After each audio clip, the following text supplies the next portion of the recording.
Hey Cashflow Squad, today in the studio we have George and Tina. I think they have an amazing story in terms of kind of where they came from and where they are today, and going from just running around hoping that they were building a business to today actually owning and building a business. So guys, welcome. Thank you. Thank you. Thanks for having us.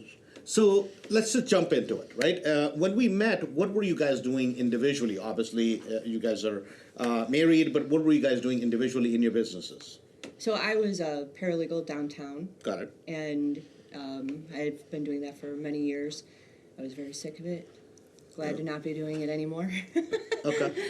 And I was actually flipping when I met you for probably 6 years prior to meeting you, and I had just started a home inspection business, which now we've transitioned from flipping to rentals, and then we went back to flipping, and now I'm sick of flipping because that's a job, right? Okay. So let's you guys had been doing not just like normal fix and flips, you were doing beautiful properties, right? I mean, in the Chicago southwest suburbs, you guys were doing properties that in the local magazines that put on the front that look at the beautiful flip these guys did, correct? Yeah, we don't do that anymore. You don't do that anymore. Okay. But let's, Not you that know, good. but generally whenever most people, right, if they've never been in the business, right, an outside person looks into the business, they look at an HGTV show, they look at something they see on YouTube, oh my God, we took a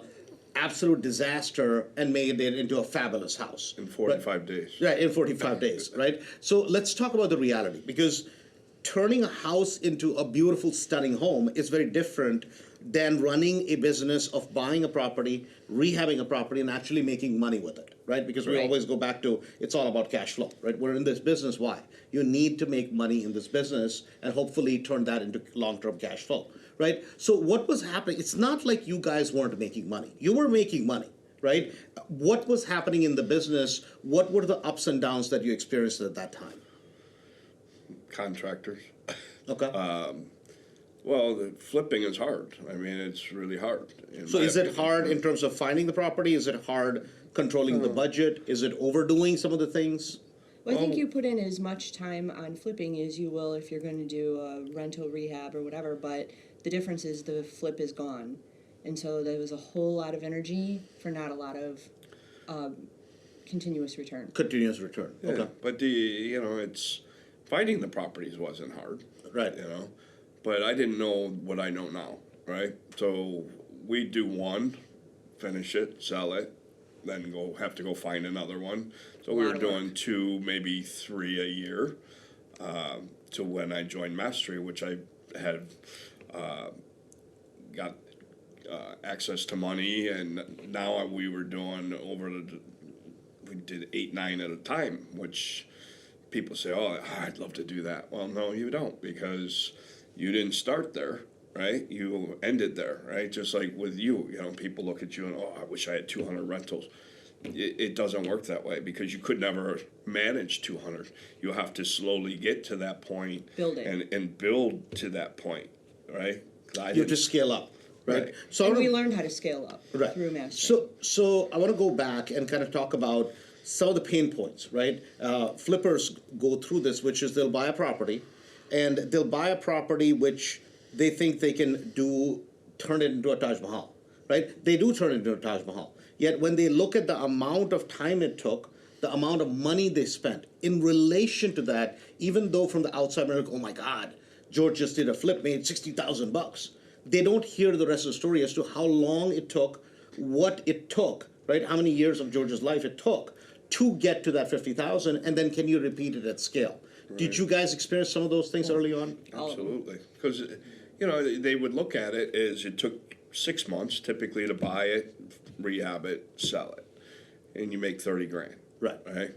Oh man, you made 30 grand. Well, I'm sorry, if you do 2 of those a year. Right. If you're making $60,000 a year. Right. That's a heck of a lot of work. Right. To make that, that's peanuts, right? Right. So, how do we change that, right? Right. So the only way to change that, because before COVID happened, average. That was our average Right. flip, right? Well, then naturally the prices went crazy, but you do it in scale, right? You Right. do it in volume, and you teach. You don't do 2 flips, keep 1, right? And I urge people to do that because we don't worry now, right? We don't worry if somebody's going to pay the rent, because if you don't have any money, you have no reserves. Right. That's the dumbest thing you can do, in my opinion, is to have rentals. Right. Right? Because you're going to get a bad tenant sooner or later. You're going to have a problem with the house sooner or later. And if you have no money, you're going to lose the house. Right. A little reserve is definitely needed. in the It definitely beginning. helps. It helps. So, It can be done without it, but it's Right. scary without it. risk. You know. so when you guys showed up, right? You show up at this 3-day event that we do called the 3-day, right? Initially, like we all have been exposed to something, go to somewhere. We are all skeptics, right? Initially, you're like, man, I want to hear this BS, right? I already know this. What is this trying to pitch? Was there some of that, George, at that time, or was there some of that from your end? Because it's good to be, I say it all the time. It's good to be skeptical. It just doesn't help you if you're very cynical all throughout your life. Right. Was there some of that initially? Yes, I was scared. I was skeptical. So I remember like during the 3-day, I think I made all of you talk to me individually in individual rooms. I wanted to look everybody in the eye. I wanted absolute certainty that what you were telling me was truthful, it was honest, that it's working for the people, that these people were not being paid to say Right. this. Like I wanted people to look me in the eye and say that. And I remember talking to Raul, I talked to you, and we talked to several people, in that. And I was like, it took a minute for me to, because before, when I met him, he had already gone through a lot of like these fluffy classes and stuff, and I was just like, I just got done, like it was like just a few months before that. I remember going through like a bookshelf, and I just threw out all of this garbage, all of these binders and all of this crap that was like as I'm reading through it, I'm like, this is all fluff. This is all like this is Because all, you were a paralegal, right? I mean, I'm like a lot, like I know how to research anything. It was Right. all fluff. It was all garbage. Well, I didn't really. He had been following you for about a year before he even introduced me Right. to the whole thing, because I had just thrown away all of these binders. I mean, Lori was literally, taking bets that we were going to cancel the next day. But Right. he was. I remember looking in, when I was going through all of that stuff. Some of those classes he paid, quite a bit of money for, Sure. a few $1,000s or whatever. And there's a binder, and I'm throwing it in the garbage. And he goes, "Well, can't you at least sell it on eBay?" And I'm like, "What am I going to get for it? $20?" And I was just like, "Get rid of it all." So then he brings me to this 3-day that I had. This was news to me. Like I really was not the one following you. He was, but it was like for a year. So he brings me to this, and I'm listening to, and I'm like, and I loved what I was hearing, and I'm like, I like it, but I'm like, I need everybody to talk to me individually. Sure. And then you guys did. But then it was funny because you guys actually, and it was kind of ironic because like when you leave from there, there's like that binder thing, and I was just like, another binder, right? I'm like, not Okay. that binder. And so, but then that binder like really had nothing to do with anything that like we learned Right. or anything. So it was like, you were actually offering the don't think we education ever to even it. opened We the never even binder. opened Right. it. Yeah, it was like I we think went you to just the, had them and gave them away. Or Yeah, something. I No, think no, they were like, it's a feel-good factor, right? Because a lot of times it's psychological. It's really nothing. like you have something. So you have this something to class- hold on to. Yeah, It's- like it's- this is all of us And are- for somebody who's never seen Sure, any of those sure. binders, I was just Right. like, well, then when we actually joined, then it was such a relief to me to go through like the classes and everything, and to like get to know everybody, and to realize that this actually does. It is what you portray it to be. Right. It works. And then we filled out the LPN, right? And Oh, that was funny. I think So hold on, we got to explain to the audience what is the LPN. So at the 3-day, we make everybody fill out a form. We call it LPN, which is Lifestyle Property Number, right? And what the idea behind that is this, that if you're going to spend, let's just say your monthly spending is $5,000 a month, right? I'm picking just a number. Then you need to have approximately 10 properties, right? If each property gives you about $500 in cash flow, then your LPN is going to be about 10. And for most people, it comes somewhere between 12 and 18 properties eventually, right? Unless, and we'll talk about your properties, did that exercise make sense, at least in theory at that time? well, To him, it did. it was like, well, I'm not just gonna do it simple, right? I want to live extravagant, so Sure. we upped it. So I think our number was 20. 12. No, on the LPN was like 12 or 13. Really? 12 or 13. Okay. Yeah, but Paid off properties. Right. And she thought we were all nuts. You know, Well- she was happy if we just got 2. So Right. at the time, like, we were flipping and making some money off of flipping. So it was Right. like, wait, but just a couple, and it was like it was working. We were making money off of it. I didn't really understand the whole concept of rental properties and like the how that was all going to work. So to me, I was like, I thought, well, I'll be happy if we have like 1 or 2. Right. 1 or 2. That was like, I would have been like, okay, that's good. Well, I'm looking at his number and I'm like 20, and I'm like, George, like just put Yeah, 1 or 2. but I let's don't be even, I don't realistic. even And think I he's like, started. no. I don't even think we started at 20. I think we started at 10. Right. Yeah, maybe. But then, right in my first 6 months, we had like 5. Right. So I was like, well, that's just not high. And then I enough. got really excited. I'm like, oh my gosh! I'm like, we could actually reach this goal. So Right. it was like it just that momentum built. Yeah, and so my the excitement of it. I was skeptical about how I could buy these money with no money in the deal. Right. So I was like, Yeah. that's a bunch of crap, Right. Because I mean, your mind goes to 20% down, blah blah blah, right? So Closing I'm like, costs. I don't, because the reason I joined, I didn't need help with the rehabbing. I didn't need help with the area analysis because I knew my areas very well. Where I needed help was how the hell did you buy, well, can I say that? 200 properties in 10 years. Right. I don't care if you have a gazillion dollars, you just Right. run out of money. So, Right. so that's what I was interested The in. scaling part. The scaling How do you part. do So it? we started with 30,000 in an account. I said, Right. I'm just going to see. Right. So our first 4, I put it in. Once they were all refied out, it might have been a little less, a little more. I don't know. But I was like, we have 4 free houses. Right. Right. So I was like, this works. So let's talk And through that one of doesn't your, always happen. Though. Right. No, let's talk through one of your properties, right? Okay. You're generally buying properties in what we would call B to B minus areas, Yeah. generally, Or C. right? C. Or C plus, BC. right? But these are areas that are pretty safe, right? Generally good quality areas, He right? feels Areas. confident that he could send me to collect the rent if necessary. Okay, and good. he's not concerned that's about my my litmus safety. test is Right. if I had to send her or my daughter. Not Right. that we go pick up rent, but that's kind of the way we judge an area. Sure, makes sense. Now, I just bought one that I don't know if the jury's still out on the area, but we'll see. Okay. So basically, number one, you're buying properties that need work, right? Mm-hmm. So you're buying them at a pretty heavy discount. Then you're buying those with private money, correct?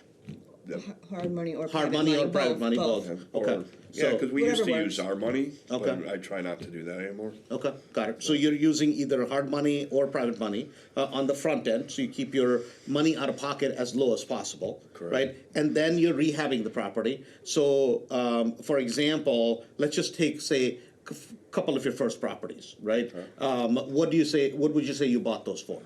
Well, the first one we bought from you Right. was the Matson one. I think Sure. we paid, what, 62 or 65? 62,000. Yeah. Okay, And then we put 20 in it. okay, We did that with Chicago funding. right, And this is something that I want to say because a lot of people think that they get stuck. So when we did they do an appraisal. When the hard money comes out, they Sure. do the appraisal, and they're basing it on what you're going to do in ARV, right, when it's finished. And it was supposed to be around 110,000. So you would have no money stuck in the deal. Sure. So I did a personal refi. In the personal refi, I had the appraiser come out, and this was just a regular bank, right? And she appraised it at 80. And I'm like, well, shit. We would have had a I'm gonna lot. have stuck in 20, the deal. 25,000 stuck in the deal, right? right. And for a week, I'm like mad. I mean, I'm Right. really mad. You're like, oh my God, this doesn't work, Andrew. Yeah, we're like, wait, something just Right. went wrong So- here, right. drastically So wrong. I ripped up the appraisal, threw it in the garbage, and went to a different bank, and it appraised for 122. Sure. Right, What so a huge difference. That was so we had no money stuck in the deal, and then fast forward to now, and then we've done. Now I've had a couple mishaps, right? Sure. Where one I bought a wholesale property with 20 investors standing there. I had to make a 30-second decision. Right. I had 15,000 stuck in that one, but I don't ever advocate that So- rookies buy wholesale properties. Overall, like if we look at it, right? Right now, you said you have another 2 in the pipeline now, but right now, how many properties do you have? 10 counting those two. 10 counting They're those just, two. those two just So, aren't done yet. Sure, you're working on those, they're in Yes. pipeline. So with those 10 performing properties, right, what does your net cash flow look like a month? Well, there's 8 performing properties Sure, sure. right No, now. but I mean, I'm just giving you credit for 2, that Yeah. you'll have those performing Well, on an average. I think you knew what the rent was Sure. in that certain town, so it was, so if it's that and the other one, we Right. should be at about 75 net. $7,500 net after 10 expenses, properties. right? And this is important for the audience, everybody listening, to realize that when we're talking about numbers, guys, we're not talking about gross numbers on properties. We're talking about after your PITI, any related expenses, and what is your net lease, right? Also, something you guys do kind of unique, which we all, like, I'm a huge proponent of that, which is we don't do year leases, right? We do 2-year, 3-year leases. We prefer to. That whole idea of, number one, you guys live in a beautiful, massive house, right? You guys love to have friends over all the time. So you guys are not the type of people that it's like, okay, every penny I'm going to save. You want to live a good quality of life. That's just who you guys are, right? Right. You've always been that way. So you're living a good quality of life throughout this, but yet you're stocking away for your financial future and for your kids. Well, And we don't live off of the we don't rental touch, money at all. we don't touch our rentals. We're listening to Right. you. You Yeah. said if you We take don't- care of real estate for 5 years, real estate will take care of you for the rest of your life. That is how we live. Right. So, No, and yeah, so we don't touch our rent Right. money, we don't touch our, and by doing that, and so I wanted to have a cushion, right? So my magic number, and I don't know why it came up, but 25,000, that's my base, right? Right. So that way, if I have a major problem or a few people don't wanna pay me or whatever. So anything above and beyond that, we've been throwing all that money towards one mortgage now. Right. So we only owe, I think, 35,000 on one property now, Right. and then once that's paid off, then we're gonna jump to our next I think we're gonna start hitting our highest interest payments, next, and, I mean, the whole goal is to try to get all these things paid off, right? Sure.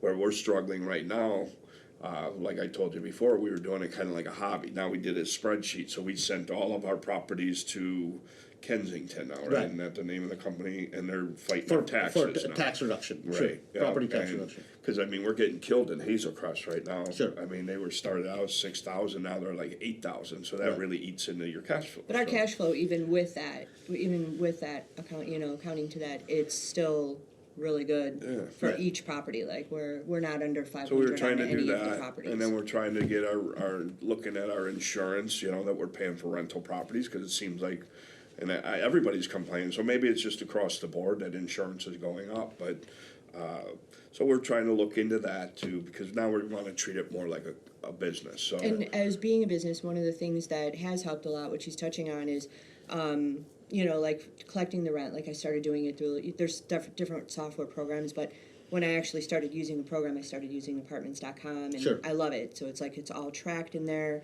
My leases are done through there. The addendums are attached onto there. I called Raul, after we had so many properties, and I'm like, I can't keep track of like where the mortgage companies are. Sure. And it started getting like, oh my gosh, and he gave me a spreadsheet to use, which has been, very helpful. So now I have like all of the properties listed with the spreadsheets, with taxes. Here's the insurance that we pay. So it's like everything is like just more One place. laid out, like running it like a business. And keeping those numbers where it's like I can always look at the numbers and know like where we're at with everything, how much we paid in taxes, and getting a good bookkeeper, using QuickBooks. Like with it being a business, there are things to keep track of, and the better that you can do that, I feel like the faster you can scale and it's grow. hard for you guys to teach all of that, because I mean, this is stuff that we've learned just by doing, right? So, and the other thing that we're doing is we're letting people walk on us, right? So, like COVID happened, right? So a lot of them got rent relief, which, was terrible. But, like when they're late, we should be giving them a 5-day notice, right away. They're determining what they're going to do with us, which we can't have that anymore. Right. So we have to, we're talked about that from now on. After 5 days, you're getting a notice. So I want to reset this a little bit, right? Which is that you guys are doing this today, right? You may not even notice it because you don't think it's just natural to you, right? You guys do realize today you have two types of income. You have earned income, right? And then you have passive income. Passive income is your rentals, right? 6, 7, 8,000 that comes in every single month. You don't touch it. And we never right? had that before. Right, exactly. Th- Right? This, I mean, was, this is a beautiful thing. Let me right? tell No, you. I mean because today we can go back and laugh about this, but you guys have this beautiful house, right? It's a beautiful pool in the back, and I mean your damn basement is bigger than most people's houses. And we did that like then we joined Mastery, and I was like, oh but my hold gosh. on. But my point was, and Miss Tina's like, but Andrew, I want to finish the basement. I'm like, it's two of you and a boxer, right?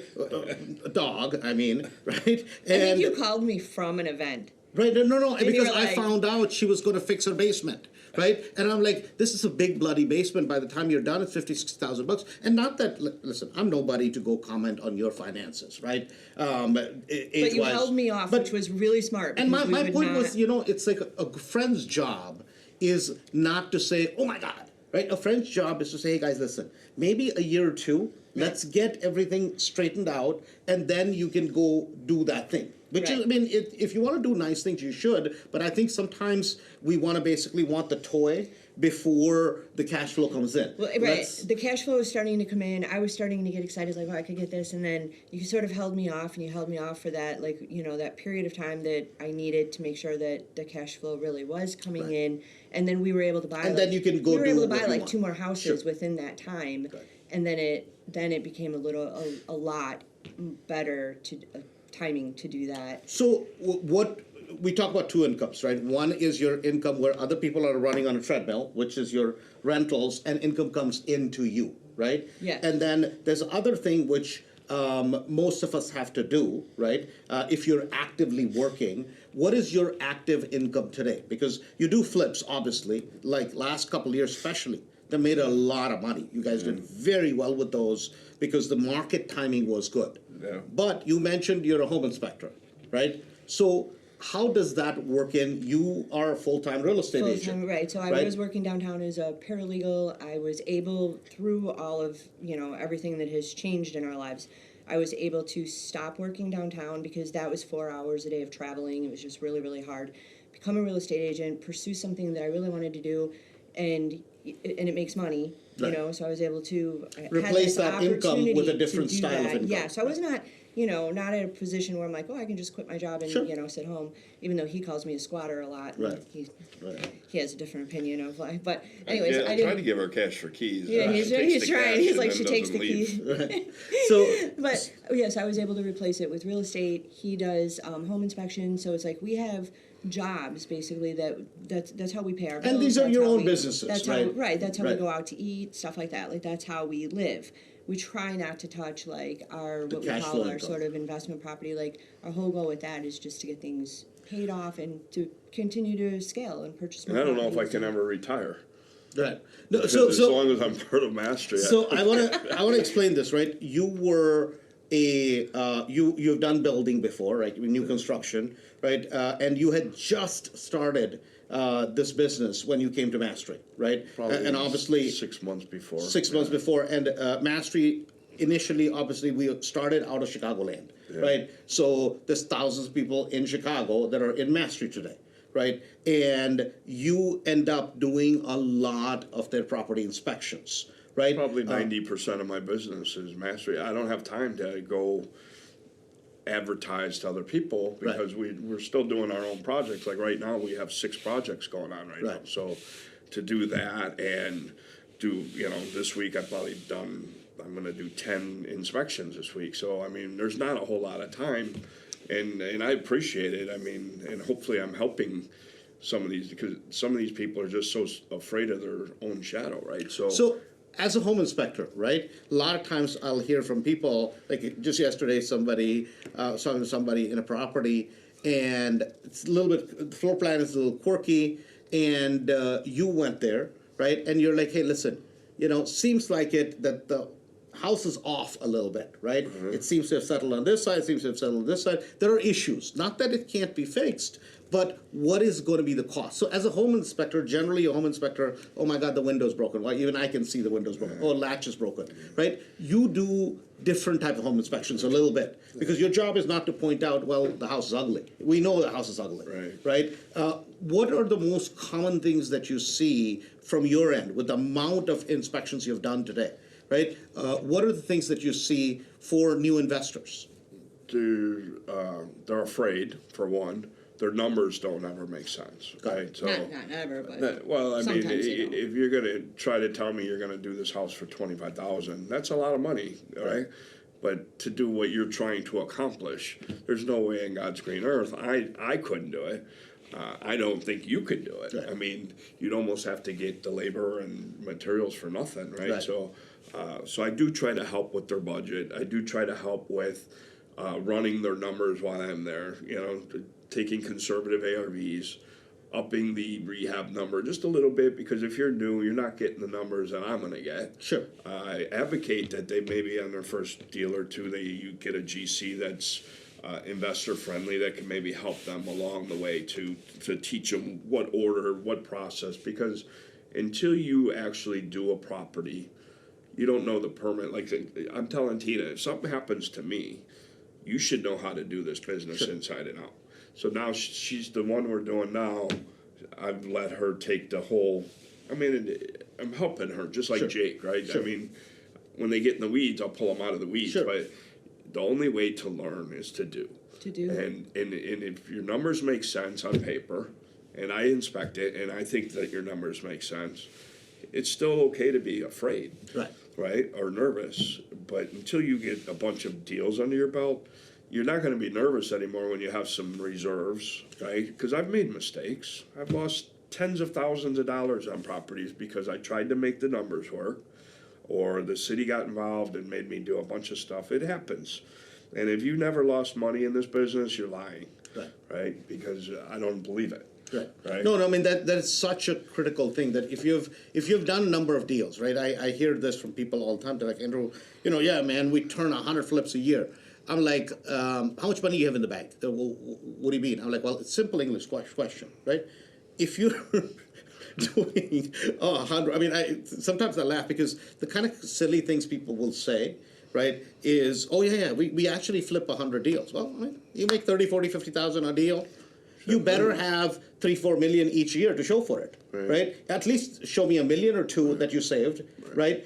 And nobody has that. And that's where a lot of times it's either BS or you're lying either to yourself or to me, right? That this doesn't make it, just because you touch a property, meaning you wholesale it, you flip it, you whatever. It's not how many transactions you do, right? It's how little you do to how much you make, right? A lot of times today, people take pride in, oh my God, I do so much. That's not the count of anything. The count is, what is your net bottom line? It's the same with how many rentals do you have. Correct. You know, if you could have a lot of rentals and not a lot of cash flow, or you could have not very many rentals but have quite a good bit quality of cash flow. And we see so that. that's where we try to And go. I see it too. I mean, with people that say, oh, I got 25 properties. Well, you don't know the back end of that, right?